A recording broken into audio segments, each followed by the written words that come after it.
From MPB Think Radio, this is The Sit Down with Russ Latino, where we explore the ideas and people that are shaping Mississippi's future. It is Wednesday, January 21st. The year is 2025, and we are glad to be with you. Every week, you can download The Sit Down if you aren't able to catch it live on Wednesdays, where you find your favorite podcast, or you can watch us live on YouTube. Share it with a friend if you like what you're hearing. Jermaine, how are you doing? I'm doing good in this new year, Russ. Yeah, we're well into it. Even though it's freezing outside, I'm doing great. It is insanely cold. It's funny. We keep talking about the new year. I don't. Are you a fan of Larry David? Do you know who Larry David is? No, he's like one of the comedians from back in the day, right? Not back in the day, but back the other day. So everybody knows Seinfeld.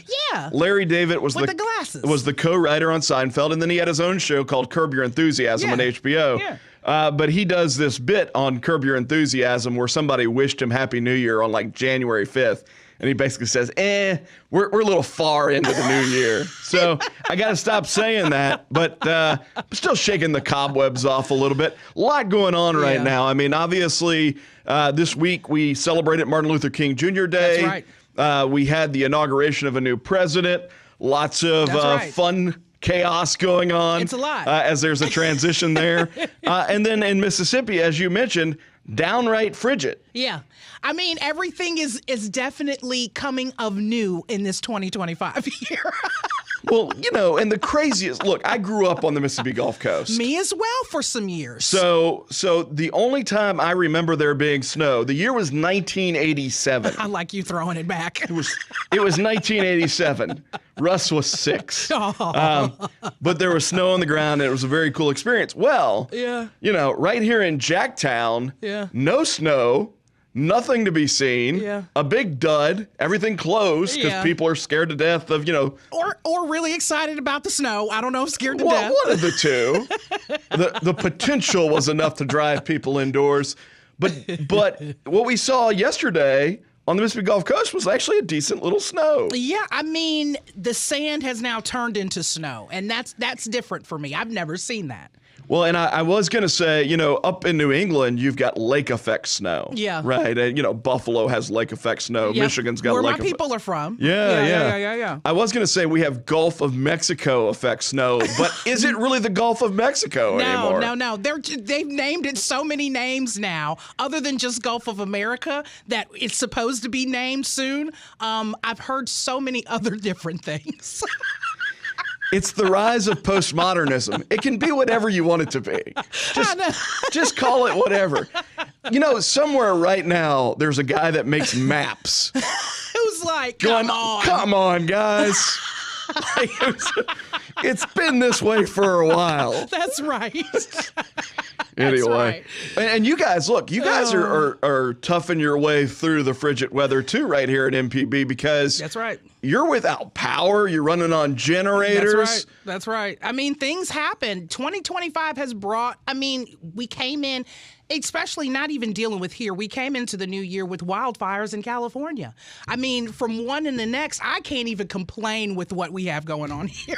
Yeah, I just want to say though, you guys are grinding, right? Yeah, we're getting it in still. Yeah, their cords run all around the building. Rain, sleet, snow, or no electricity, we will get it done. And that says something about people in the broadcast industry. There really is a degree of toughness because what is your other option? Right. To just not be on air? That's not an option. We're sending somebody up there with foil, and they're going to hang themselves from the tower.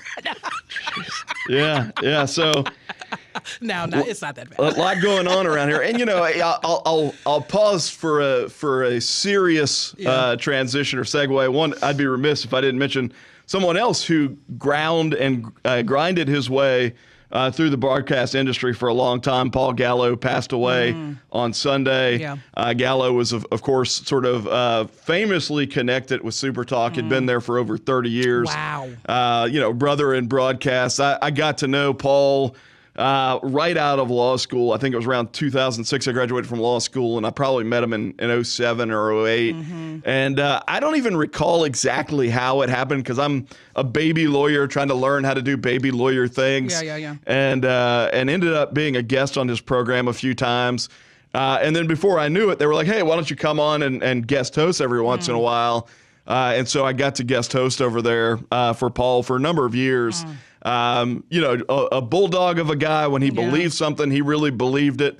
But also one of those guys that if you just listen to his voice, there are certain people who have those magic voices. Right. He had that golden baritone, right? When you heard it, you thought, man, you could probably be in a bigger market than Mississippi. That's right. But loved Mississippi. So prayers go out to him. That's right. And his family and everybody, his listening audience, right? I mean, maybe not the same listening audience as MPB, but we love them all. We take them all. I think everybody kind of, floats between one and the next. We definitely talk about Super Talk a little bit over here as well. So my heart goes out to, especially broadcasters. I'm very much into broadcasting. And when people do long terms like that and they win all the way to the end, broadcasting all the way to the end, that's great. That's just greatness for me. And so hopefully his legacy will live. No, I think that's right. And I mean, look, there are lots of people who listen to radio and they think, well, that sounds easy, right? I could do that. Me sometimes. Hey, I could do that. Here I am. You can. But it is a craft in that it really is hard to make sure that you have interesting things to say for a certain period of time every single day. And not everything's going to be hit, right? Yeah. There are hits and misses along the way. But, to do it for that long says something about sort of your craft. That's right. And the skills that you developed and just natural talent as well. So prayers go out to him. Yeah. I think I led in today talking about just sort of the number of things that are going on around the state. And one of those things, obviously a couple days ago, but, the state celebrated Martin Luther King Jr. Day, the same day that the nation was celebrating Martin Luther King Jr. Day, but also the same day that the nation was going through this inauguration period where you see a transition of one presidency outside of power and a new presidency coming into power. Right. I'm curious, as you think about sort of that amalgamation of events, or that juxtaposition of events, Jermaine, how do you kind of read it? Meaning, especially when you kind of couple all of what happened on yesterday, what all we were celebrating, what all we were looking at, it's the fabric of America. And that's the way I always have looked at things for a long time, because there's so many different threads inside of this fabric or this cloth that I want to call it. And so that's just how I feel about it. I feel like you could see the different layers of who we are. And sometimes you need all those layers in a cake. It just makes the cake a little better. Yeah, no, I mean, I think you're onto something in the sense that one of the things that has always made America an exceptional or beautiful place is that we have the freedom to see the world differently. That's right. Right. And to hold our own views and simultaneously to recognize that there's value in the society where people with different viewpoints and different backgrounds find a way to live together, work together, do life together. Now I'm sounding like a Baptist. Baptists love that "do life together" phrase. Let me stop you a little bit here, because when you're describing these adjectives, they remind me of the state of Mississippi. They remind me of the people that are here in the state of Mississippi and how our relationship with each other, when we take in all of these different diverse backgrounds and different things different places that we come from, and we put them together and we make them work here. I have to say, and I'm love that I'm talking to you about this. I have to say Mississippi sets a really good example of from whence you came to where you are now. And I have to say that, with you saying all those adjectives, it just reminded me of Mississippi. It was like, if you look in the dictionary, that's us. Yeah, I mean, look, we're coming up on the 20th anniversary of Katrina, which is hard to believe. Yeah.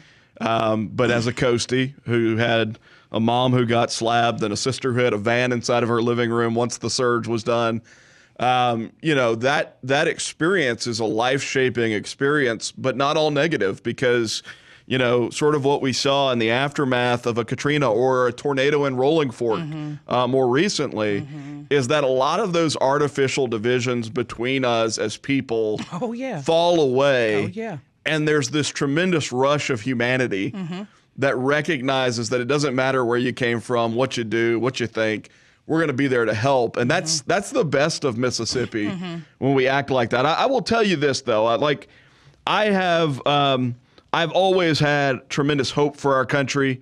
I continue to have tremendous hope for our country. Yeah. I think there are opportunities that we've not seen yet. But I also have some trepidation. And I think, like if you're listening to this show 2 days after the inauguration, I suspect you're in one of three groups. Yeah. Right? You're in the elated group. Yeah.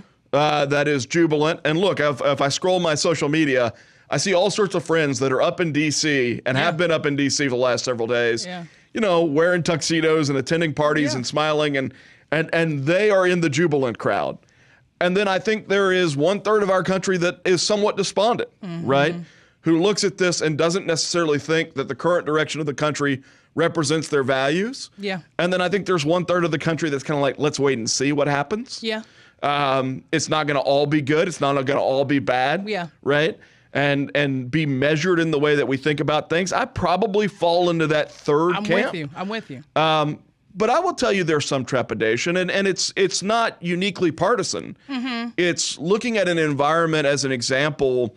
I think the last several years, Jermaine, we've seen a lot of fear-driven politics. Yeah. And it's happened from both ends of the political spectrum. I agree. And the end result of that is oftentimes that we lose our desire for restraint, right? Part of what makes our Constitution work is that it creates guardrails. It prevents people from operating outside of the authority that was given to them, right? Correct. And, you look at what's happened over the last several days, and I would point to things that former President Biden has done and current President Trump has done in the last several days. And so it gives me a little pause. And I'll give you an example. So, a couple days before President Biden left office, he said, hey, I'm declaring that the 28th Amendment has been ratified, which is the Equal Rights Amendment. Now, look, you could look at the Equal Rights Amendment and think, hey, we needed that. That's good policy. But the reality is that, Ruth Bader Ginsburg, while she was on the Supreme Court, said that it had not been ratified in time. The National Archivist says it's not been ratified. You just had a president sort of declaring we've got a new amendment to the Constitution. Well, from somebody who believes in the rule of law, that's problematic. By the same token, President Trump signed an executive order yesterday eliminating birthright citizenship. And again, you might look at that and say, well, I think it's bad policy that just being born here makes you a citizen. Right. But I would tell you the Constitution says that. Right? The Constitution says that if you're naturalized or born here, you are a U.S. citizen. Right. And so we've entered this weird dynamic where there's a danger that we get away from rule of law and start being rule of man and the whims of man. Yeah. And sometimes that may not seem like such a bad thing if it's your guy that's in power. Because you're like, hey, I like what he's doing. Right? Yeah. Yeah. But you got to realize the minute that we get rid of those constraints. Right. The minute we stop being a nation of laws, right, the other side will eventually get in, whoever the other side is. Yeah. And they're going to use that power in the exact same way. Right. The pardon power is another great example of this in the last few days, right? Right. So literally 15 minutes before he leaves office, President Joe Biden issues an order pardoning his entire family, going back 10 years, preemptively pardoning over the last 10 years, whatever may be out there. And then you see President Trump last night pardon 1,500 people who were involved in the January 6th riots. Right. And so I would look at both of those things and say there's arguably an abuse of power going on here, but it's the same fundamental problem or the same fundamental issue, which is that we are gravitating towards letting people do whatever they want versus being restrained by the system that I would argue has made our country such a great place to live for a long time. I think for just humans, and we can slide into a break right after this, but I think just for humans in general, we've always strived to want more and more than what we've been given. And so I think just the sheer fact of that want inside of us gives us the need to want to say, well, I have this power, I'll use it this way. aside from what the rules state or what, kind of like general rules would be, rule of etiquette or anything else like that, aside from what that is, eventually in time you get to where mankind wants more and more. And that's basically where we're at. Do I feel trepidation behind it? I don't know if I per se feel trepidation behind the feeling of it, only because I know how humans move. And because of the way I know how humans move, things like this don't scare me because of the fact that I know me and I know how this will all shake out. Yeah, and look, I would say that I'm not scared so much as I think it's worth having a conversation about how do we preserve those ideals that make sure that everybody has freedom, right? That I would prefer freedom over being led. And so where do we put our faith? Do we put our faith in one person in Washington, D.C., right? Do we put our faith in people who are in Congress in Washington, D.C.? Or do we put our faith in our communities? Do we put our faith in our families? Do we believe in people enough to say that we don't need a strong man to lead us or a strong woman to lead us? Yeah. Right? We just need a set of parameters that allow people to go out and use their skills and their talents to accomplish things, to make their communities better places. That's my ideal. And I think there's a danger if we put too much stock in we need to be led by somebody from Washington, D.C. I agree, Russ. So we'll talk a little bit more about that when we come back from break. We'll shift to more tangible ideas around what's going on in our state. You're listening to The Sit Down with Russ Latino and Jermaine Flood in the booth, sharing some good thoughts. We'll be back in just a moment.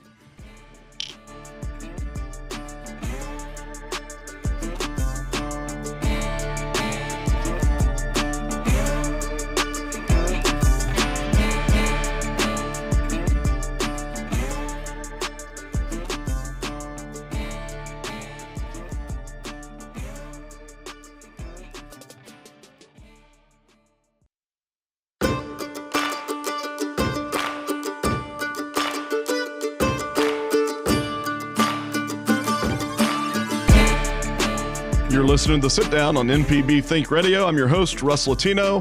We're talking today about all the big things that are going on around the country, around the state. We've had an inauguration, celebrated Martin Luther King Jr. Day. And, we're getting into the swing of session in a way that some big issues are going to start percolating. Obviously, a big tax bill last week that got dropped. We talked with House Chairman Trey Lamar about that on last week's program. But you've also got these big questions about infrastructure, big questions about state retirement, redistricting that's going on right now, that it's both judicial redistricting and some legislative redistricting that will require us to do some special elections this year. So a lot of things that the legislature is trying to grapple with all at once. There's still a question around what happens with Medicaid expansion. Certainly that was a hot button issue last year. It's drawing less attention this year. But put a fine point on the conversation that Jermaine and I were just having. Obviously, there is a mixture of excitement and dread, depending on who you talk to, coming out of the transition of power that's happening at the national level. The only thing that I can encourage people to do, whether you're in the jubilant side or the despondent side, is to take things in a measured way, right? To recognize that there's going to be good, there's going to be bad. That's right. There's value in being principled. Human beings like to be in tribes, right? So it's natural to kind of follow someone else's lead. But there's value in being principled. And when you disagree with something, even if it comes from somebody on your side, say so, and vice versa. If you agree with somebody that maybe you don't normally agree with, there's real principle and integrity in saying, actually, on this issue, I'm with you. That's right. And so I would encourage that. The only other thing I would encourage is to realize that the vast majority of living and dying that occurs doesn't occur from Washington, D.C. It occurs in our communities. It occurs in our church pews, at high school football games. That's where real living is done, and don't lose track of that. We can make politics into a religion. Yeah. And I know that's an odd thing to say for a guy who's made his life talking about and engaging in politics. But it shouldn't be the be all end all. The things that happen here matter. I'll give you Yeah, I went down to the coast. You'll hear me talk about the coast a lot because I love it. That's okay. Me too. We're there. We're already there from earlier in the episode. But I went down to the coast this past weekend. My daughter had her first dance competition. Come on now. It reminds me an awful lot of that whole what's the Dance Moms, the Abby Lee Miller thing. Yeah. It's got that vibe. I'm not saying that her teacher... That's big time, though, Russ. That's big time. I'm not saying that her teacher has that vibe. She's a wonderful lady. But the environment has that vibe. Yeah. So anyway, my son and I, between my daughter's dances, decided we're okay to check out for a little while. Yeah. And we went to a Waffle House that was very close to the Mississippi Gulf Coast Coliseum. By the way, there are an inordinate amount of Waffle Houses on the Mississippi Gulf Coast. I actually know where the one you're talking about is located. Oh, yeah. But I mean, like every mile there's a new Waffle House. It's incredible. So anyway, we go to the Waffle House, and I am ordering for my son and I based on sort of the random things he wants and what I want. And after we placed the order, I could see the wheels in the waitress's head turning, right? Yeah. She was trying to figure out something. And she eventually came back and said, hey, look, if instead of ordering it the way you've ordered it, you order this meal and sub this and do this as a side, I can save you $2. Yeah. And I thought, one, cool, right? I appreciate that. Everybody loves an extra buck, you know? You're right. But two, it gave me insight into the way that her mind works, right? Which is, I would want somebody to save me $1 or $2 right now. Yeah. And it's worth remembering, you know, in a state like Mississippi, we're confronted with it regularly. But there are people around us who, for a buck or two, that really matters. Yeah. You know, for me, it was like, oh, thanks. Yeah. But it mattered to her. And so the things that happen here are going to have a much bigger impact on people. So let's get into it. I love it. Let's get into it. Even she could get that buck or two back. Yeah. You know what I'm saying? Now, I did have this thought because I gave her a very large tip. I don't say that to pat myself on the back. But now that's what happens. But I was like, there could just be great strategy in this. And there it was. So, I did also have that thought. But anyway, I think when we're talking about things like what does tax policy look like for the future, or how do we create an environment where there's greater access to health care, or how do we make sure that retirees are in a place that they can survive on fixed incomes? All of those conversations at times take place in vacuums, right? For a guy like me who's spent his life in the policy world, it's like theoretically we move piece A over to column B, and this is how we fix the problem, and here's all the data that backs up the problem. And sometimes you need to be confronted with the reality, okay, these are the people who are actually impacted by this. Correct. Right? So I say all of that as a prelude to say some big decisions in front of the legislature. I'll talk very briefly about the tax reform that dropped. Obviously, we talked a much lengthier conversation You did. With Chairman Trey Lamar last week. I will say that, like, obviously that bill passed overwhelmingly but in a bipartisan fashion. I think it had 88 yes votes, 24 no votes, which means you had both Republicans and Democrats voting for it. There's a part of me, just generally, even though I'm conceptually supportive of the idea, right? There's a part of me that thinks that these sorts of things should require a lot of exploration, right? A lot of experts, a lot of math, fiscal notes, like figuring out what's the real impact of these things. Yeah. I do think, though, that if you looked at the bill and are curious about what it does, it will eliminate the income tax by the year 2037. So it's an extended sort of pathway to get to the point of income tax elimination. Okay. It'll cut the sales tax on groceries down by half by 2037. Okay. That's also another big thing that people have been talking about, that Mississippi taxes groceries. Yeah. Mississippi's people actually spend a lot on groceries. Yeah. And so it'll cut that in half. And then it offsets those two things. And offset is just a fancy word for a slight tax increase. Okay. It offsets those two things by creating a 5-cent tax on gasoline. Right now, gas has an excise tax on it, which is like a per gallon fee, but it doesn't have a sales tax applied. And so it will remove the sales tax exemption and give you a 5-cent sales tax on gasoline. And then it also creates what's being called a local sales tax option of 1.5 cents, which effectively means that the general sales tax will go from 7% to 8.5%. Okay. The timing of it matters, though, because the offsets, which when fully completed, the offsets are much smaller than the cuts. They're about half the cuts. So we're talking about a $2.2 billion bucket of annual cuts and a $1.1 billion bucket of annual increases for a net cut of about $1.1 billion once it's all fully phased in.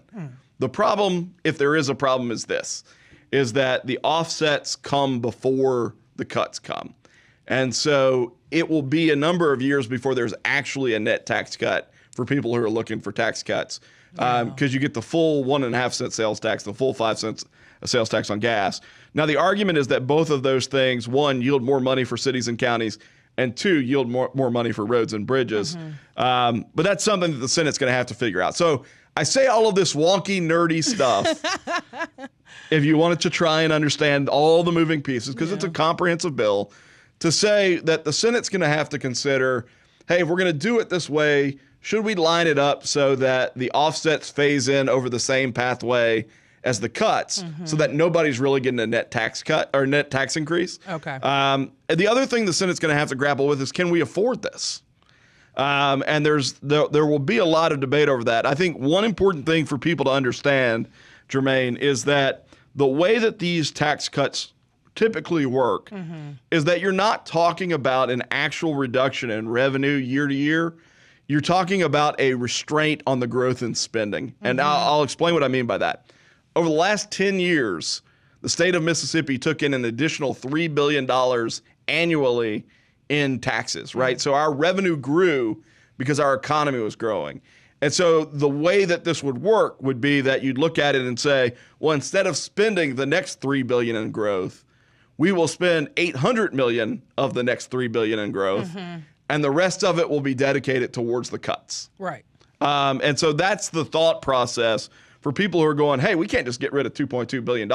You're right, we can't. Yeah. And that's why you design it over a lengthy period of time. Do you think that they're actually coming from that angle, that they're going to consider looking at it like that, Russ? I mean, that's the way it's currently designed. I'm sending you. No. No, that's the way it's currently designed. I think if you were really concerned about it, what you would do is that you would look at it and say, okay, we're committed to eliminating the income tax, but we're going to do it using something called a growth trigger.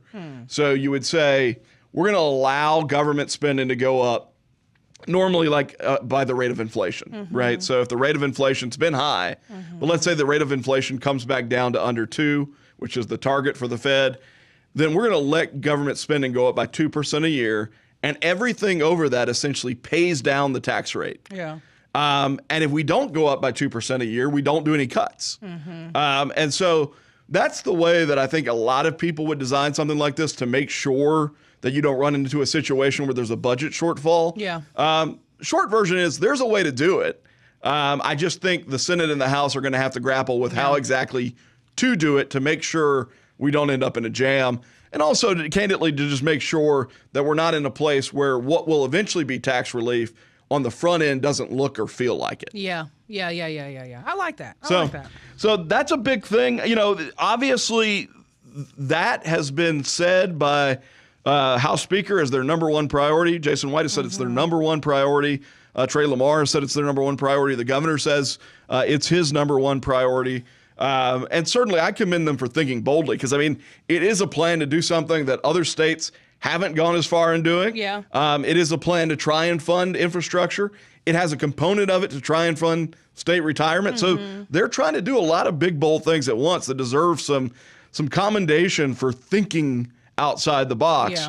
I think the how matters, but it is also a shift for that to be the number one priority, when last year, at least in the House of Representatives, the number one priority was Medicaid expansion. And so you don't hear people talking about Medicaid expansion nearly as much anymore. In fact, the Speaker has said that we probably need to pump the brakes to see what happens in the Trump administration to determine whether or not some of these policy ideas are still viable. If you're listening, let me give a little bit of a primer on kind of where we are with that. So I would just say this, that Medicaid was originally designed to be a program to provide for access to health insurance for people who could not provide it for themselves. And it was children, it was pregnant women, it was the disabled, it was the elderly that had access to Medicaid as a program. And in Mississippi, there are about 800,000 Mississippians that fall into those categories that have access to some Medicaid coverage currently. As a percentage of our population, even without expansion, we're 8th or 9th in the country in terms of the highest percentage of people enrolled in the program. The idea of Medicaid expansion came about in the Affordable Care Act as one of President Obama's chief priorities, which was how do we figure out how to close what's called the coverage gap, people who just don't have access to insurance or haven't been in a position to acquire insurance.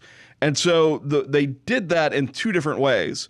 One was by creating an insurance marketplace that people could access private policies on. That's the ACA exchange you hear people talk about. The other way was by trying to expand Medicaid to a population of people that previously weren't eligible, which is essentially able-bodied adults, people who can work. And not only did they say we want to give it to that population, but we want to raise the eligibility from 100% of the federal poverty level to 138%. So when you hear people talk about Medicaid expansion, short version, what they're talking about is, do we allow people who are able-bodied adults to get on the program, and do we cover it up to 138% of the poverty level versus the standard 100% of the poverty level? And that was the debate last year. Some of the concerns with that from sort of a conservative point of view is one, like, do we want to get to the point that our population of people who are dependent on the government is the same size as the population of workers? Because it's an odd balance. Two, I think the concern was we already have the worst physician shortage in the entire country. So what does it look like if we add a new population of people on top of that without addressing how do we create more medical providers, create an environment where there are more medical providers? Because otherwise, all you're really doing is taking the population that already has Medicaid and expanding their wait times to be able to get in to see doctors. And so those are some of the concerns. I think there's also a fiscal concern because in every state that's done this, what you've seen is the enrollment population ends up being far larger than what was estimated.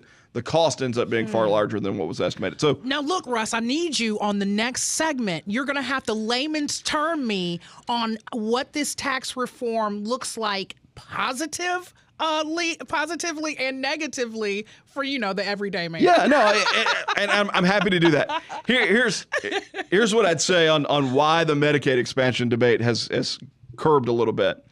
Two things. One, I think there is a political problem in state, which is that you had a scenario where the Senate never voted on full expansion. They only voted on a partial expansion plan. Could they get the votes to override what would be a gubernatorial veto from Governor Reeves? And then on the flip side, the House being not necessarily as committed to a work requirement, which the Senate wanted. And part of the reason that they weren't as committed is that there's a chunk of House Republicans that are uninterested in the policy, and so they need House Democrats to support it, and a lot of House Democrats don't like that work requirement. So all of that stuff politically is working against the policy. The last thing is a national political thing working against the policy, which is there is a push for the federal government to pay the same contribution for the expansion population as it pays for people who are already on Medicaid. And what that would mean was a lot less money coming from the federal government. So right now, the federal government actually pays more for an able-bodied working adult that's part of that expansion population than they do like a kid who's on Medicaid. There are a lot of people who think that there should be balance. It should be the same percentage that the federal government contributes. A lot of people around Trump that believe that. And if that happens, the program cost would go up astronomically for the state. And I think that's one of the big reasons for the pause. All right. Well, you're going to give it to me soon. So I've laid out a lot of stuff there, but those are the policy considerations that are underway on both of those big policies. You're listening to The Sit Down with Russ Latino. We're going to be right back.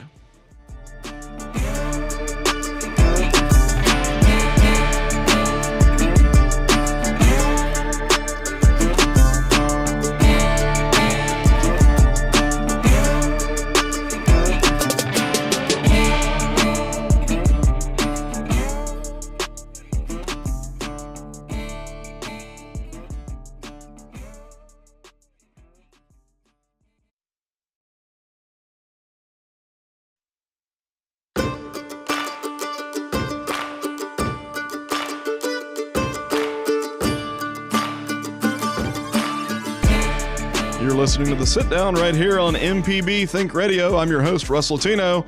We're getting in the weeds a little bit on some policies that the legislature will be considering, some stuff that was big last year that may come back this year. Obviously, a big push underway right now to eliminate the income tax with the governor and House Speaker Jason White and House Ways and Means Chairman Trey Lamar making a push with House Bill 1 to do that. We'll see what the Senate's plan is going to look like. They've said that one is forthcoming. They've kind of previewed what that is likely to look like. Lieutenant Governor Delbert Hosemann said that what he would like to do is once the current tax cut is fully phased in, the one that was passed in 2022, that they would then start a phase down from a 4% flat tax to a 3% flat tax, and also reduce the grocery tax down to 5%. His bill, or his idea, in a lot of ways is a lot more simple than the idea in the House. I think the House would say that their bill probably tackles more big issues, including infrastructure funding and funding for the state retirement system, which, by the way, needs to happen. If you're a public employee listening to this, or a retiree who is a public employee or was a public employee, the system needs reform. And I know that's scary. It's like the third rail of politics. It's the same reason that people don't talk about Social Security reform. But the reality is that the system has promised more in benefits than it has taken in to pay. And right now, the unfunded liabilities for PERS are right around $25 billion with a B. And that's long-term liabilities, but that's the gap. That's the money that right now is projected not to be there. And so there are two ways to address that. One of them includes having to fund the system at a higher level than it is currently being funded in order to honor the promises that have been made. And the other is making sure that we don't end up in the same problem in the future, which is looking at how do we package things together in terms of retirement benefits for new enrollees in a way that is sustainable past this next generation. And I think both of those things are on the table, should be on the table. But one of the things in the House tax bill was to put $100 million into PERS annually until it gets to the point of being 80% funded. Right now, it's funded under 60%, which the federal government rates as an unsafe retirement account. So to the extent people are telling you it's fine, it's not. By the same token, I think there is a path forward, and it just requires people making a commitment to fix the thing and candidly having honest conversation. I'm glad you're positive about these things, Russ. You stay on the sunny side of politics. Well, I mean, there's a universe in which you could just be negative. You're right. It's like the ER. Nobody likes me. I know. It's like, no. You're positive about this. There are always solutions if people are willing to find solutions. There's also a game that can be played where we just point fingers at each other. So tell me, in the beginning of retirement and Social Security, when we were planning all of this as a nation or as a state, did we not calculate this time? Was that not thought about? So I think there are a few things going on. One, we are living a lot longer than what we used to live. Okay. So the idea of a retirement age, and nobody wants to hear this, right? Because it used to be 62, and now so then it was 65. Now it's 67. And that's federally, not in state. But the idea of a retirement age going up hurts people because they think in their mind, well, I'm supposed to be able to retire at 62. Right. Well, yeah, the retirement age was 62 at a point when the lifespan was 64. Right. And so you get a lifespan of 79. You're talking about having to pay for a lot more years. Yeah. And then I think candidly, if you look at Mississippi's situation, Jermaine, in 1999, they made some modifications to PERS that included new benefits without including new ways to pay for the benefits. Oh, okay. And so the end result is the cumulative effect. If you go talk to an investment broker, about sort of the idea of accumulating investment income, right? The same thing can happen in reverse. You're accumulating liabilities without accumulating the revenue to pay for those liabilities. Right. And so, we've had a 20-some-odd year span where the can has been kicked down the road. And, it's not sexy. I mean, whatever you do You're going to have a segment of the population get riled up and think you're trying to take something away from them. And simultaneously, you're going to have a segment of the population going, well, I wish instead of spending all this extra money on X, you'd spend it on Y. There's nothing cute in politics. Right. So actually solving problems requires a willingness to be unpopular sometimes. Correct. And a willingness to have honest conversations where you're not worried about how do I kowtow to a specific constituency. And so, I think hopefully some of that is starting to happen out of necessity. But I think you look at Arizona's done significant public pension reform in a bipartisan way. Kentucky did fairly significant public pension reform. Michigan's done it. It's possible. It just requires people of good faith working together to figure out the funding piece and figure out the sustainability piece. But all that's on the table. And, we were talking about Medicaid expansion before too, right? There's certainly a segment of our population that very much wants that. There's a segment of our population that's skeptical. I would count myself in that segment. But whatever we do, we should be having a legitimate conversation around what are the things that limit access to health care. Is it just a matter of, do I have access to insurance? Or is it what I would call a supply problem, right? And I think it's more of a supply problem than people are willing to admit when you don't have enough doctors and nurses to treat the patients that we have. You're right. So what are the things in the system that restrict the supply of physicians, nurse practitioners? Are there laws in place that restrict those supplies? And I think the answer is yes, by the way. That's a topic. That's a big topic for another day. But you get a lot of protectionism in certain industries, right? So lawyers as an example, right? We are selective about who we allow to practice law. Now, some of that is a byproduct of law can be complicated. You need somebody who's well-trained, yada, yada, yada. Some of it is a byproduct of if there are fewer of us, I can make more money. Yeah. Right? Yeah. And so I think there are a lot of industries that we look at with reverence because there are people who are accomplished in those industries, but we need to simultaneously be willing to look at it with some skepticism and say, are some of the rules and laws that we create put into place to essentially prevent competition as a way to bolster income? Right. Because if that's happening, then it doesn't matter if we solve for the insurance piece as an example. We still have to solve for the supply piece. That's right. So these are big questions that don't get solved on a 1-hour radio program, but that should be talked about and solved, is all I'm saying. Yeah. The other thing I'll mention that I've alluded to a few times is that you're going to see legislative redistricting and judicial redistricting this year that's going to affect a number of seats. And so judicial redistricting happens as a matter of course right now. That one's not strange. The legislative redistricting is a little out of place because we had a federal court tell us that we needed to redo some of our maps. And so the end effect of that is it looks like maybe as many as 12 Senate seats and a handful of House seats will be up for re-election in 2025 versus our normal cycle of 2027. Okay. Well, one, that creates a whole new cycle of fun political ads, right? So we get, it's the campaign season that never ends. Right? Doesn't it feel like that sometimes? Like we're hopping from one election to the next election, and you're like, dear Lord, just let me breathe. Just as long as I get one Delbert and one Benny, I don't care. Right.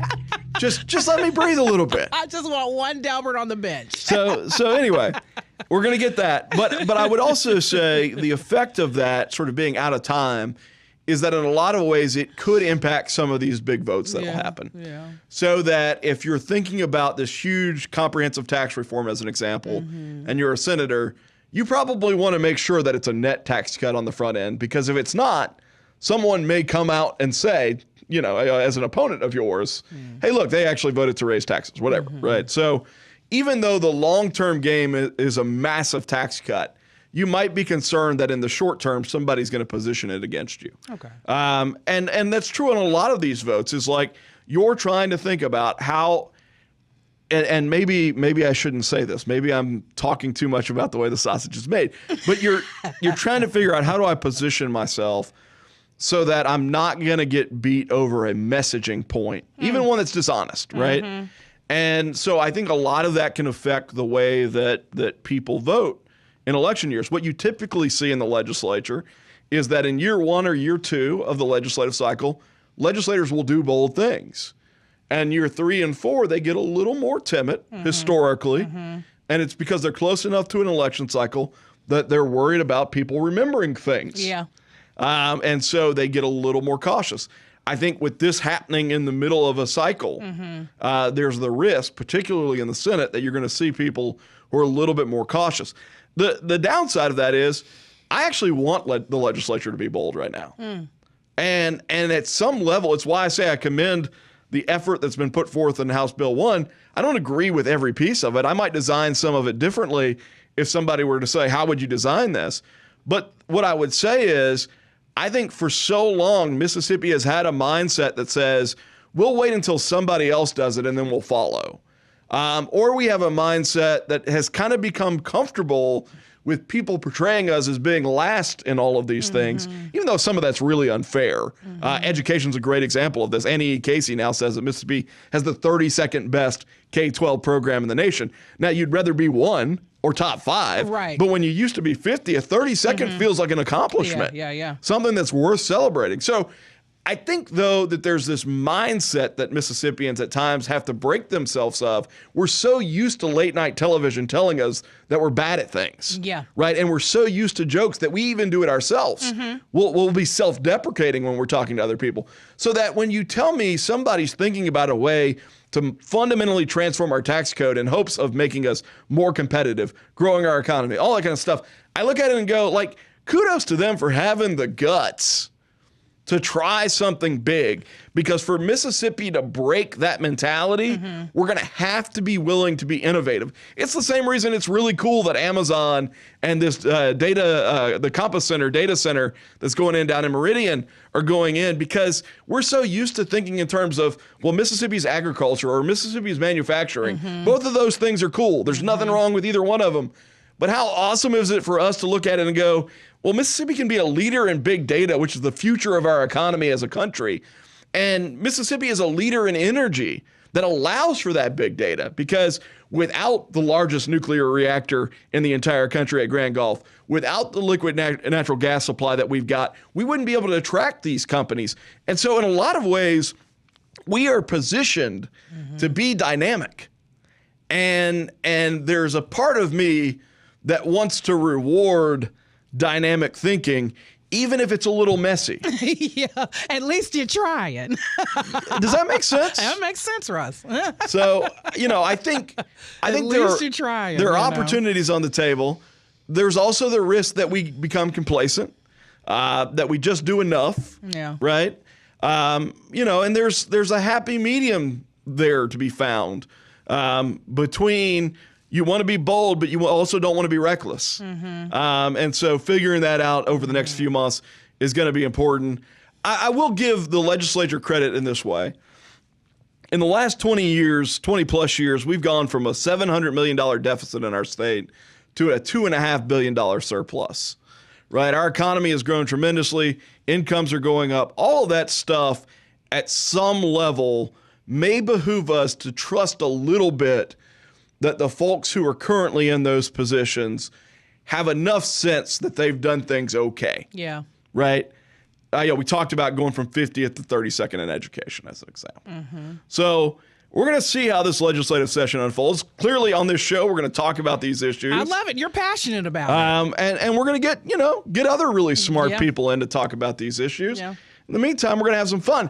Hey, where are we? We're right on time. What I want you to do, though, is play 5 questions with me, because this is my first time on the show with you, and I'm like, he's got to do these questions with me. I was going to give you 5 questions. That's why I was asking. Let's go. I could rant for a few more minutes, or I could do 5 questions. Let's do 5 questions now. Let's go. All I'm right, ready. Sweet tea. I'm so excited. Or 5 questions. Okay. Sweet tea or unsweet tea? Half and half. I'm so ready to answer these half and half. And I go to McDonald's and I say, give me half sweet, half and half, half unsweet. Do you ever do an Arnold Palmer? I do, but I'm not so much of a tea lemonade fan. Oh, I'm such a fan of lemonade not that tea. half and half, but I will do an unsweet and sweet. Okay, yeah. okay, fine. You're like Trey. You're like every person I have on here wants to be Soggy Sweat. So like I'm gonna play it both ways so as not to offend anyone. I promise this is the only one. All right. Okay, I'm ready. All right. I'm ready to make a commitment. You are driving down the interstate, hypothetically going 95 miles an hour, jamming out on the radio. What are you listening to? Ooh, Stevie Wonder. Okay. Any particular song? No, just all of them. He's such a good ride. He's such a good car ride guy. He's a happy vibe guy. Yeah. Stevie Wonder fits you. I like that. I like that it's for my thing. you. He's such a happy, nice car ride. See, guy. like I'm more of like the Nationals kind of guy. Yeah. Yeah. What David Letterman says, the Nationals is your saddest friend's favorite band. Yeah. That's me. I like that kind of music. Anyway, all right. What are you reading right now? I read anything I see, basically. I'm not sitting down with a book anymore like I used to, but anything I see, if it's a nice quick read, I'll do it. I'm going to bring you a series of David McCullough presidential biographies. Okay. Are they shorties? They're little shorties or something? 700-800 pages. Okay, shorties. I got it. Yeah. Just light. Light reading. What I would refer to as toilet reading, but I won't put that on you. Let's go. But don't act like people don't read on the toilet. Anyway, let's see. Cornbread or biscuits? Cornbread. Jalapenos in the cornbread? Jalapenos, corn, as many jalapenos as you can get. Now we're talking. Yes. Okay, and a hidden gem in Mississippi. Hidden gem in Mississippi. I would have to say, I don't know. I love Rankin County. Rankin County. The whole county. Just the whole county. Not Pelahatchie. Pelahatchie is nice when you need a real kickback vibe. The Reservoir is nice when you need like that beachy vibe. Brandon is nice when you need that down home vibe. And Flowood is nice when you need like that city shopping vibe. I feel like we've covered a lot of stuff today. We did. You know, and let me say this. You're a delight. Thanks, Russ. I have enjoyed it thoroughly. You've been listening to the Sit Down with Russ Latino right here on MPB Think Radio, funded by generous contributions. I almost did it again from listeners like you. Today's show was produced by the one and only, the incomparable Tremaine Flood, with live stream production by Joseph Hall. I'm Russ Latino. Stay tuned for Southern Remedy at 11 right here on MPB Think Radio. We'll be back next Wednesday. Have a good one.